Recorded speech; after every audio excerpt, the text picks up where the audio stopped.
Candidate Newt Gingrich finds himself in the midst of, well, yet another scandal. This time, though, one that's quite new to politics. No, Newt hasn't been sending inappropriate images of himself dressed up in a tiger suit. He's being accused of hiring an agency whose sole purpose was to boost his Twitter following by either buying followers or creating fake ones. This is the allegation.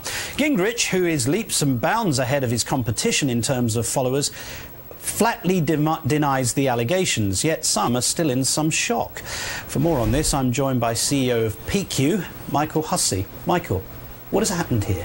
Has Mr. Gingrich been buying followers on his Twitter account? It's our opinion that that he has not been actually buying followers, but indeed our methodology shows that roughly 8% of his followers are indeed real consumers, people that you can reach out to. So only 8% are genuine individuals. So what are the 82%? Who are they? We believe it's a combination of business accounts, private, anonymous accounts that no one knows exactly who they are, and a lot of them are clearly spam bots.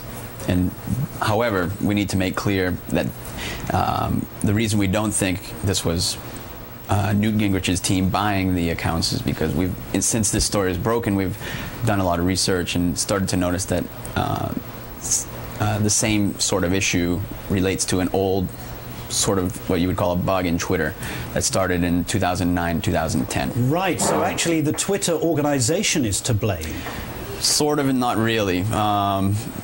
They've since definitely corrected the issue, and it has to do with something that was called the suggested users list. And it's a bit technical. I don't know if you need me to go into the thing, but it's related to, there were a lot of spam bots that were signing up to Twitter and continue to do so.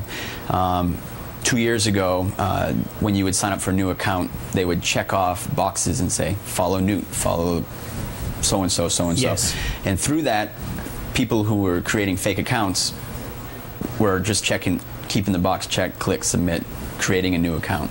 And that seems to be what boosted up the raw numbers. And so in our methodology, goes back and looks at each one of those specific individual accounts, looks to see if they have a public online identity, do they exist elsewhere on the web. Most of the people that follow Newt, or people or accounts, certainly do not.